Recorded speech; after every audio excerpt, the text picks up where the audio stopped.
Good morning, friends. Welcome again to my YouTube channel Eco Tutorials. You know that we have started series of lecture on Indian economy, which is very important part for CBSE 12th as well as for Central University entrance test.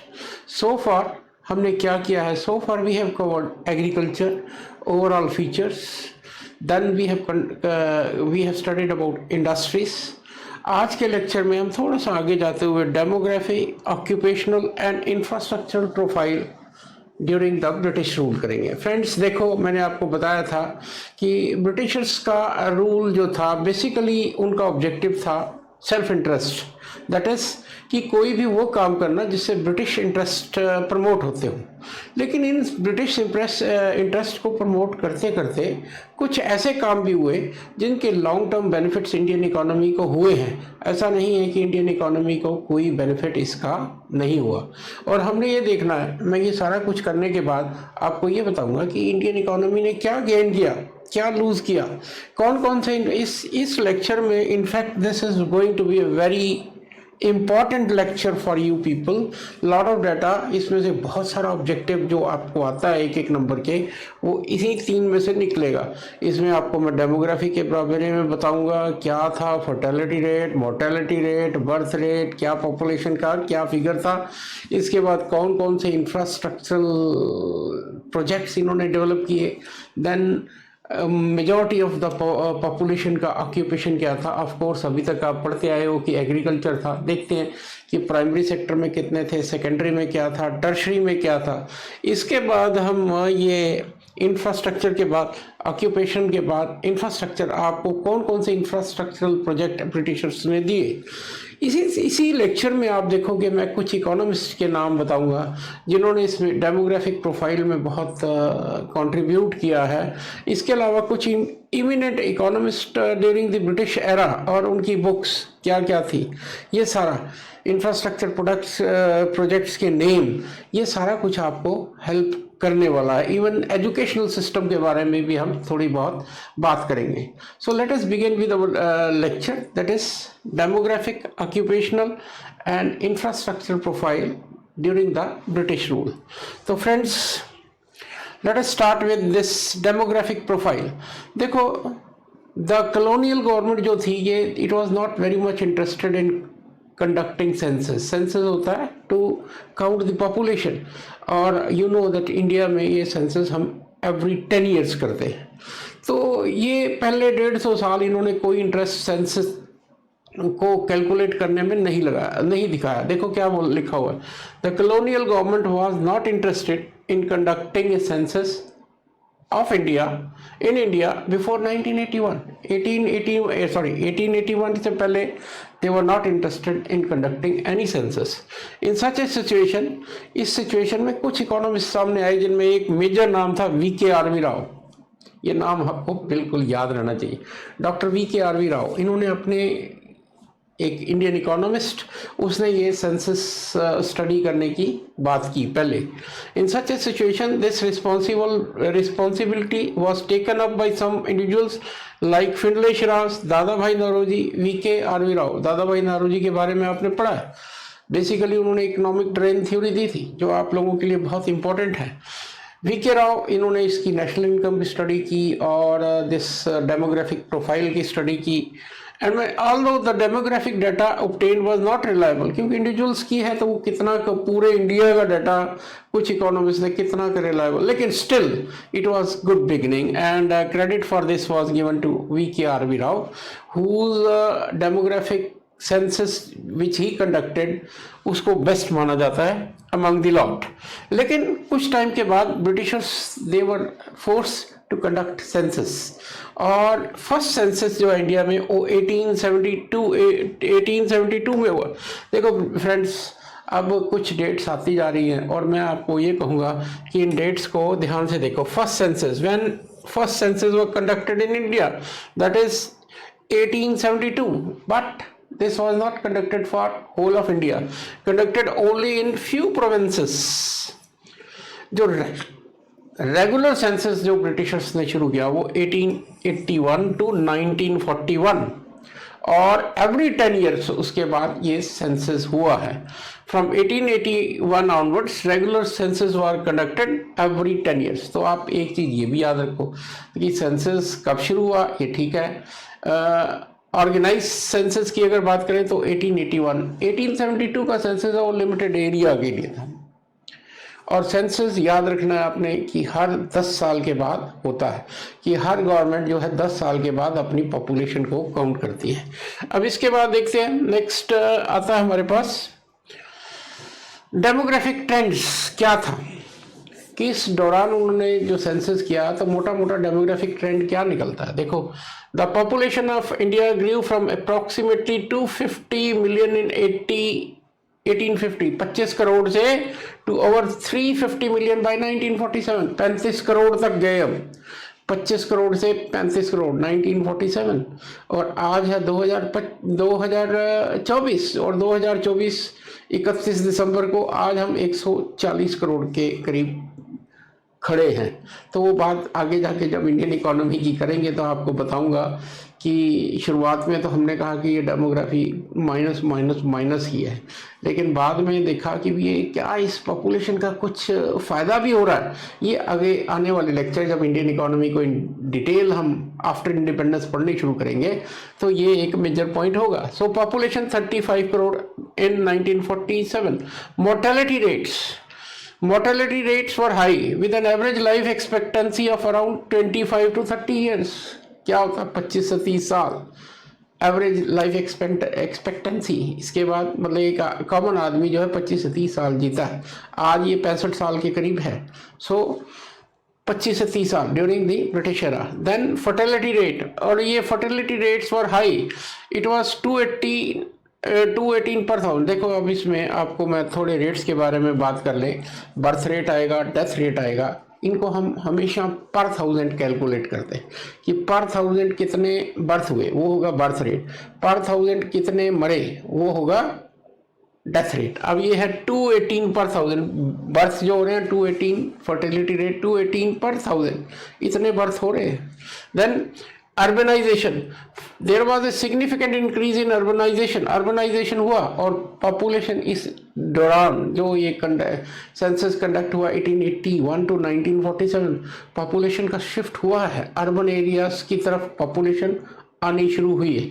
लेकिन मोर और less India remained ए village dominated economy, लेकिन फिर भी ये shift होना इस period में शुरू हो गया था।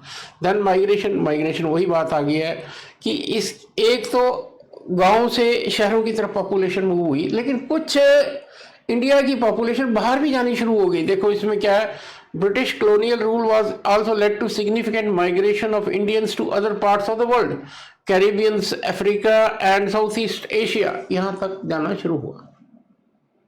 Life expectancy, it was very low for around 32 years की लाइफ एक्सपेक्टेंसी जो है ये 25 से 30 शुरू में, फिर बाद में एक आ जी है 32 साल। Literacy rate 16% for male and 7% for female, 16% overall और 7% फॉर फीमेल।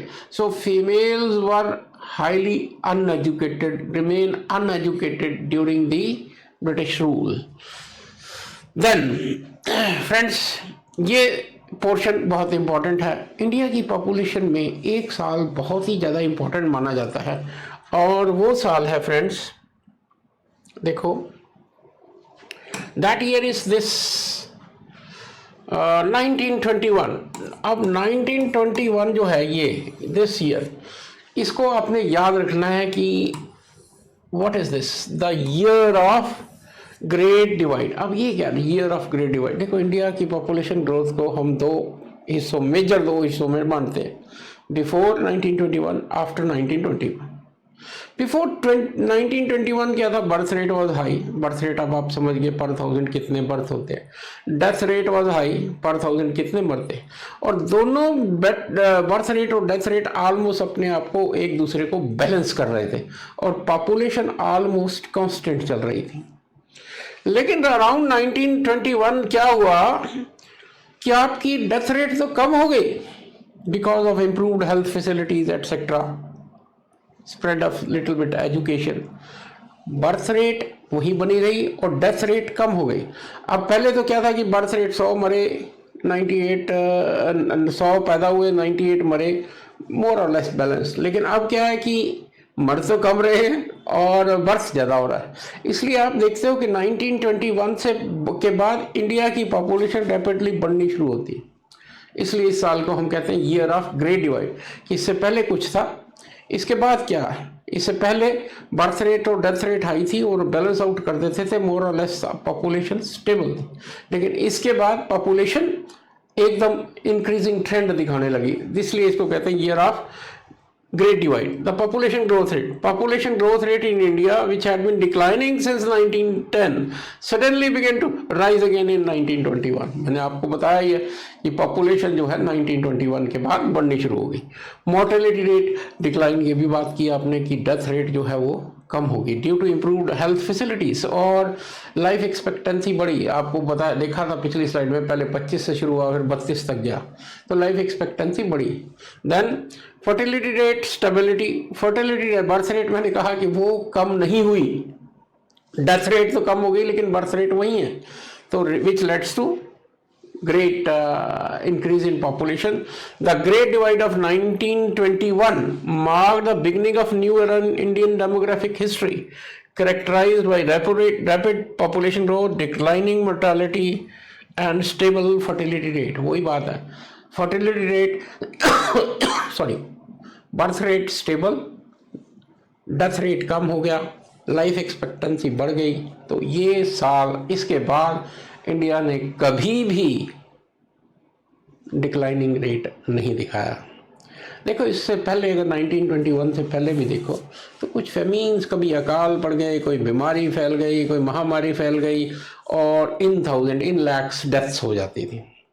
लेकिन ये थोड़ा थोड़ा इम्प्रूवमेंट की तरफ आप चले, 1921 के बाद ये ट्रेंड थोड़ा सा अरेस्ट हुआ और इसलिए ये ईयर ऑफ ग्रेट डिवाइड, ये आपको याद रखना है। फ्रेंड्स देखो, मैंने आपको कहा कि इस में आप क्या देखोगे कि ये जो ट्रेंड है, आप देखो ये जो ट्रेंड्स हैं ये आपको डाटा ये याद रखना पड़ेगा। इसके अलावा आपको कोई हेल्प नहीं है कि आपको ये डाटा अपनी डेट्स, प्रोमिनेंट इकोनॉमिस्ट, ये सब याद रखने पड़ेंगे। Only then you can proceed further. Then कुछ नोटेबल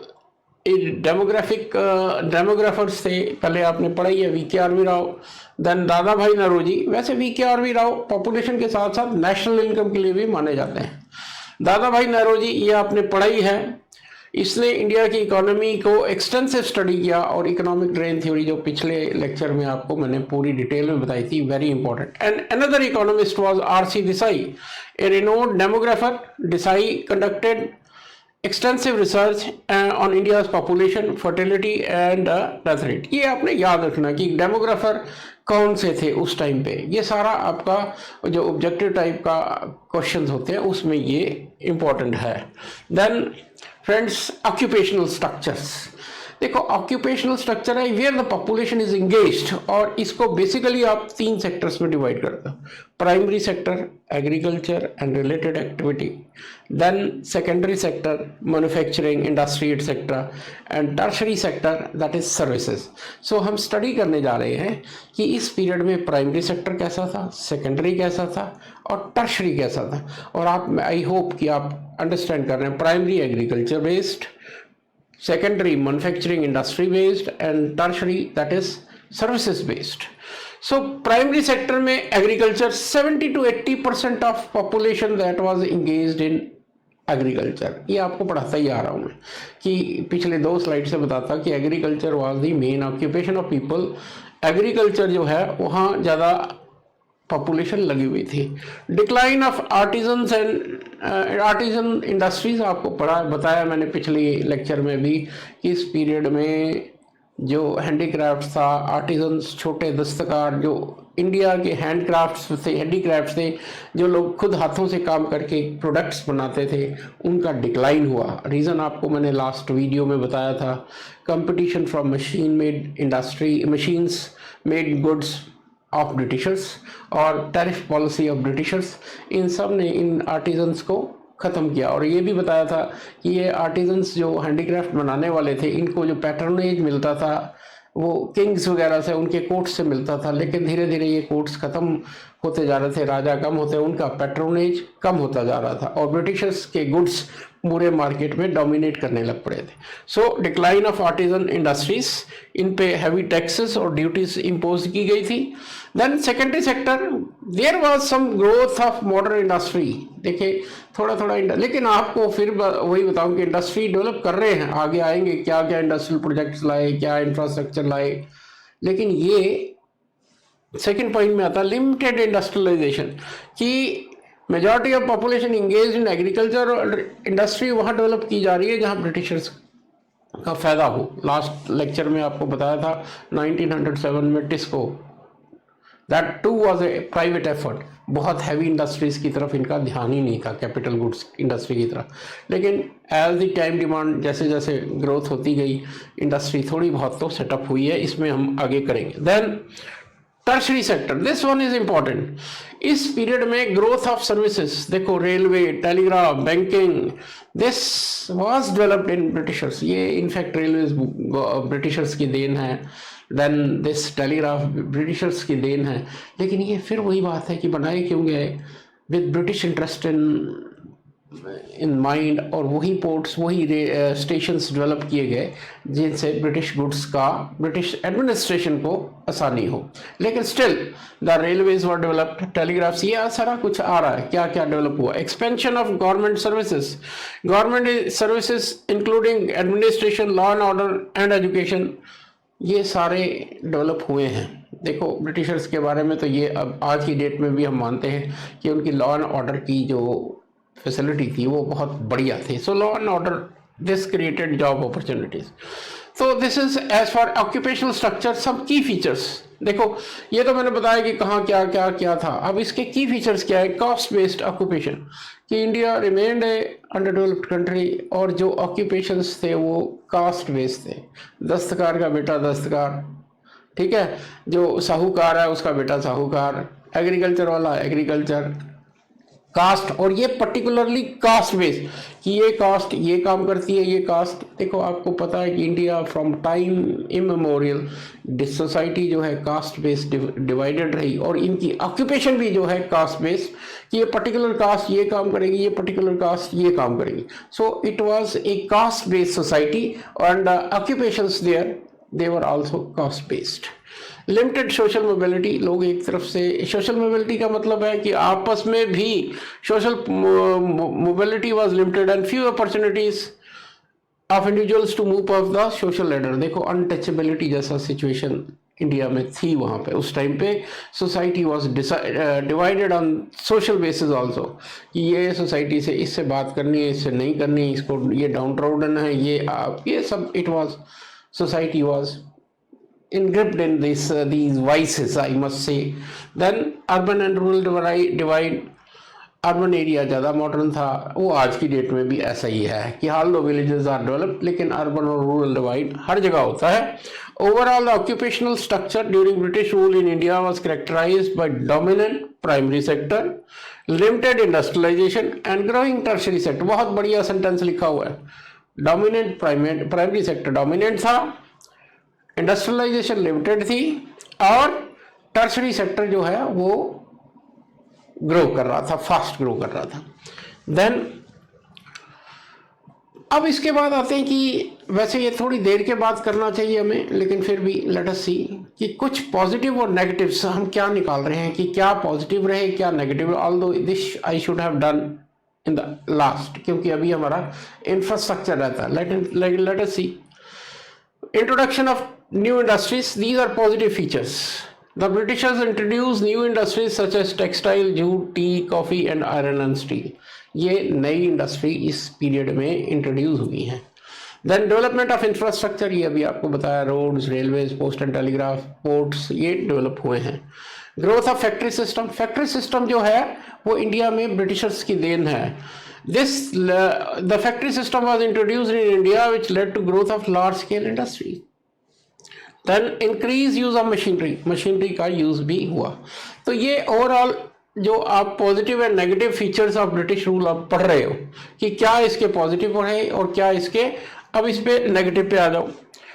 नेगेटिव पे exploitation of resources, they were exploiting, आपको 2 लेक्चर से यही बता रहा हूँ कि इंडिया को रॉ मटेरियल की मंडी बना दिया गया। फिनिश प्रोडक्ट्स ब्रिटेन से आते थे, रॉ मटेरियल यहाँ से जाता था, एक्सपोर्ट जो जनरेट होता था वो ब्रिटिशर्स यूज़ करते थे, इंपोर्ट जो है मेनली ब्रिटिश गुड्स का ही होता था, और they were virtually exploiting natural resources जैसे cotton, jute and tea, this product was use for their own benefit. Then decline of traditional industry, ये पढ़ते आ रहे हो। लिमिटेड इंडस्ट्रियल ग्रोथ कहाँ हो रही थी? Textile, jute and these are few areas, लेकिन इससे ओवरऑल डेवलपमेंट नहीं हो रही थी।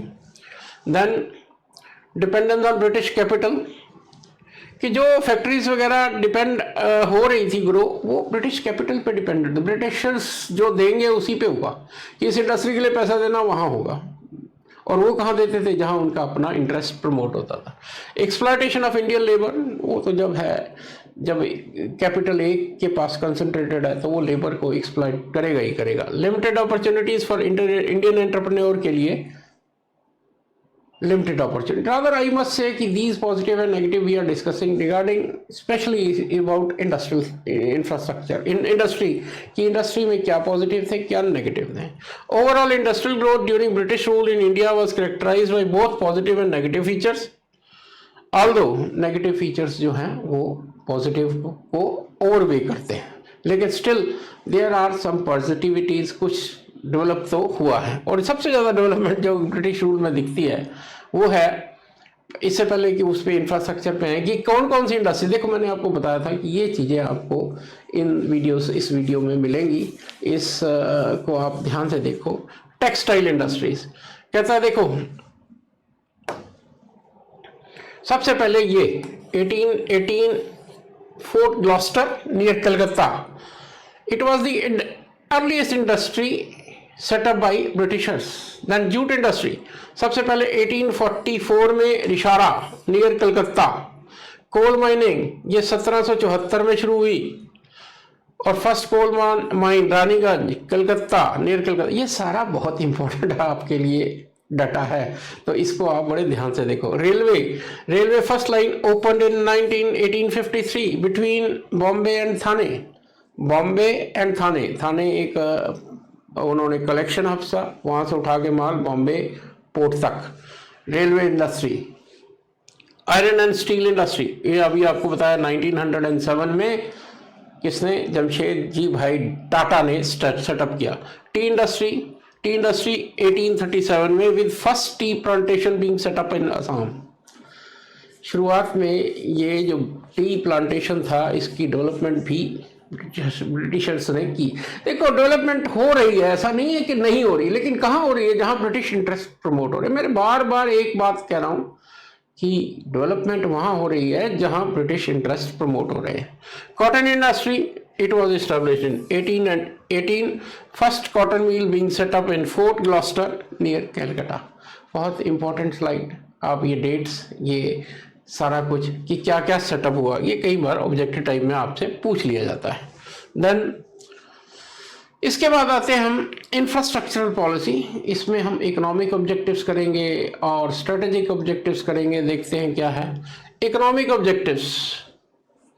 ये भी आपको इंफ्रास्ट्रक्चर में जो वो डेवलप कर रहे थे उसका क्या ऑब्जेक्टिव क्या था? नेचुरल रिसोर्सेज एक्सप्लॉइट करने, प्रमोशन ऑफ ट्रेड किसके इंटरेस्ट में? ब्रिटिशर्स के इंटरेस्ट में। Then increase in revenue, to increase revenue for British colonial administration through development of infrastructure, कि इंफ्रास्ट्रक्चर इस तरह डेवलप करो कि ये रेवेन्यू जनरेट करे ब्रिटिशर्स के लिए। These were economic objectives.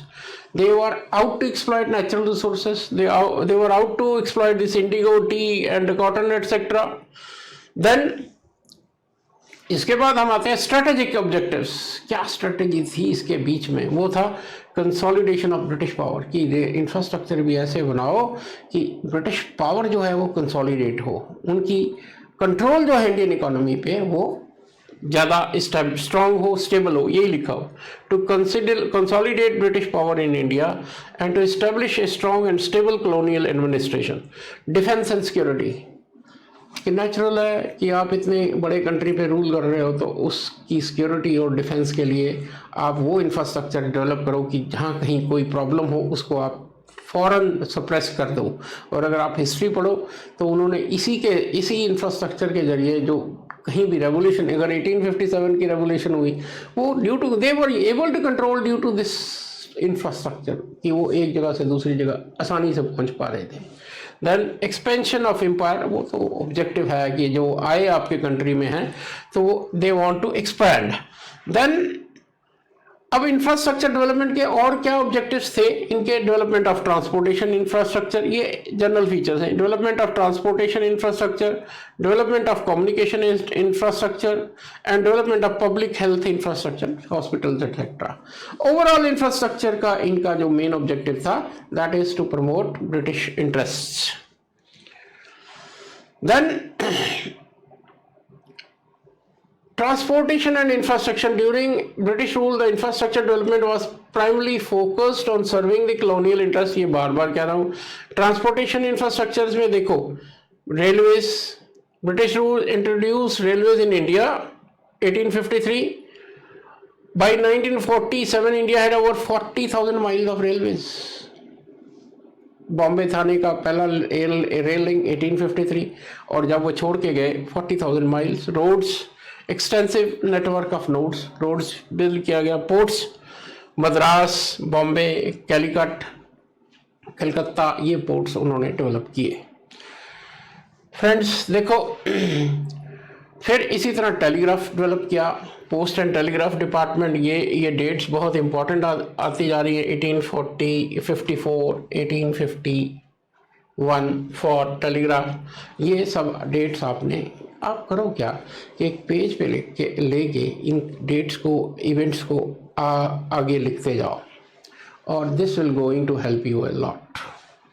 Friends देखो, इसके बाद एनर्जी इंफ्रास्ट्रक्चर में हाइड्रोइलेक्ट्रिक पावर। ये हाइड्रोइलेक्ट्रिक पावर सबसे पहले 1897 में इंट्रोड्यूस हुई। कोल माइनिंग सबसे पहले 1774 में हुई। ये सारे डेट्स हैं जो आपको याद रखने हैं। इसके बाद नेक्स्ट देखते हैं एजुकेशनल इंफ्रास्ट्रक्चर। ये बहुत इंपॉर्टेंट है आप लोगों के लिए। देखो, यूनिवर्सिटीज, इंडिया, ब्रिटिशर्स को हम ये एक क्रेडिट देते हैं कि इंडिया का एजुकेशन सिस्टम इनका इंट्रोड्यूस किया हुआ है। देखो, इन्होंने यूनिवर्सिटी ऑफ कैलकाटा 1857 में इस्टेब्लिश की, यूनिवर्सिटी ऑफ बॉम्बे 1857 में, and university of Madras. 3 universities, Calcutta, Bombay and Madras. इसके अलावा स्कूल्स जो हैं इन्होंने इस्टेब्लिश किए। ये जो आज तक हमारा एजुकेशन सिस्टम चलता आ रहा है ये ब्रिटिशर्स की देन है। अब इसके बाद मेजर इंफ्रास्ट्रक्चर प्रोजेक्ट्स कौन कौन से हैं, ये बहुत इंपॉर्टेंट आपके लिए। जैसे मैंने कहा कि इस वीडियो में आपको बहुत सारा डाटा मिलने वाला है। तो आप देखो, इसमें आप देखते हो सबसे पहले रेलवे नेटवर्क। ये आपको मैं बात करता ही आ रहा हूँ। वो क्या,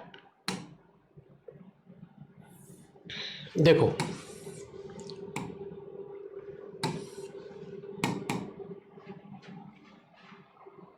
in fact not working, some problem. Anyway, so railway network,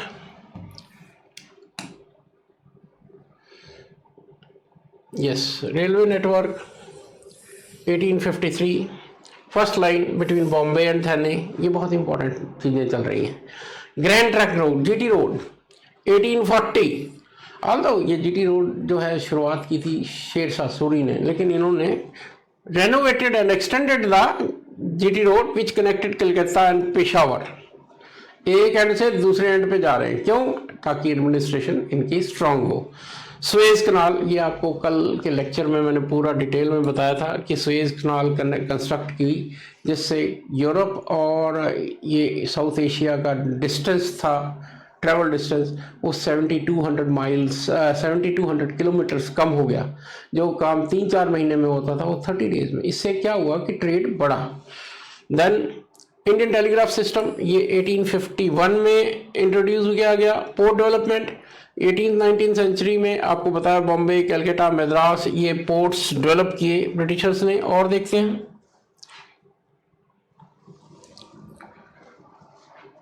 irrigation system 19th century में गंगा कैनाल, गैंजेस कैनाल 1844 में, गोदावरी डेल्टा सिस्टम 1852 तक। देखो फ्रेंड्स, देखो डाटा से भरा हुआ है और ये स्लाइड्स बड़े प्यार से देखो, ये डाटा कॉपी कर लो एक पेज पे, ये आपको हेल्प करना। Bridges and canals, lot of bridges, several bridges and canal including Howrah bridge. Howrah bridge आपने पिक्चरों में, ये रियलिटी में देखा होगा। ये ब्रिटिशर्स की देना 1943 और देखो वो तब का बनाया हुआ आज तक चल रहा है। Indira Gandhi canal 19th century. Hydro electric power plants, ये Darjeeling hydro electric power plant बना 1897। रोड नेटवर्क ये आपने पढ़ा। Airport and airways, Tata airlines 1932। देखो टाटा एयरलाइंस बाद में एयर इंडिया बनी, गवर्नमेंट ऑफ इंडिया ने परचेज की और आज की डेट में फिर से ये टाटा एयर इंडिया जो है टाटाज ने परचेज कर ली। So these were the major infrastructure projects during British rule. अच्छा, अब इसके बाद लास्ट में आके इस लेक्चर के फर्स्ट चैप्टर के आपके कुछ नोटेड इकोनॉमिस्ट, ये भी स्लाइड आपके बहुत ही इंपॉर्टेंट है और इसको आप बिल्कुल टिप्स पे ले आओ कि कौन कौन से नोटेड इकोनॉमिस्ट रहे हैं इस टाइम और उन्होंने किस फील्ड में काम किया है। तो एक तो है ये Dadabhai Naoroji, economic drain theory, he is called grand old man of India.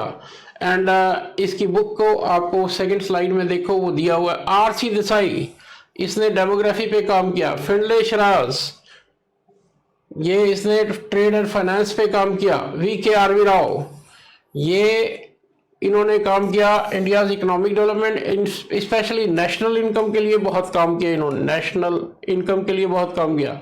जैसी कुमारप्पा, G.V. जोशी, M.G. रानाडे, ये सारे इकोनॉमिस्ट आपने इनको याद रखना कि इनकी फील्ड्स क्या रही।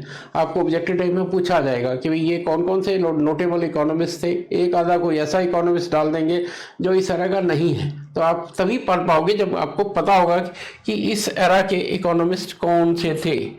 इसके बाद कुछ इकोनॉमिस्ट और उनकी बुक्स, जैसे मैं पहले बोल रहा था, ये भी आप देखो इस प्रेजेंटेशन में बहुत सारा डाटा है और आप इस डाटा को अच्छी तरह देखो। Dadabhai Naoroji, poverty and un British rule in India. R.C. Desai, the industrial development of India. Findlay Shirras, the Indian currency and exchange. V.K.R.V. Rao, national income of British India. Kumarappa, the economy of permanence. G.V. Joshi, the economic aspect of Indian liberty. Essays on Indian economists. तो friends देखो मैं क्या कह रहा हूँ कि ये आपका पहला चैप्टर मैंने 3 लेक्चर्स में ख़त्म किया है। Overall features, agriculture, infrastructure, industry, occupational structure, demography, ये सारा आपने पढ़ा है इसको और आप इसको नोट्स बनाओ। अब आपको एक स्लाइड में मैं आपको ये बताऊंगा कि इस चैप्टर्स में आपको क्वेश्चंस कैसे कैसे आते हैं। सिर्फ क्वेश्चंस पे बात करेंगे, एक बनाएंगे पूरी प्रेजेंटेशन कि ये क्वेश्चंस आपको इस तरह के आ सकते हैं। That we will do in next few slides. देखते हैं नेक्स्ट एक कल आएगी या परसों नेक्स्ट वीडियो आ जाएगी। और फ्रेंड्स इन स्लाइड्स में जैसे मैंने पहले कहा बहुत ज़्यादा मेहनत हुई है और आप इनको ध्यान से पढ़ो। These are going to help you like anything and I have no doubt कि आप अगर ये करोगे तो आपको ये पहले चैप्टर में कुछ भी पूछा जाए वो इन स्लाइड्स में आपको मिलेगा। इसके अलावा जो क्वेश्चंस है NCERT लेवल पे आपको किस तरह के क्वेश्चंस इस चैप्टर में आते हैं वो आपसे हम बात करेंगे in next lectures. So friend, thank you for today and see you again. Do subscribe my channel. Thank you.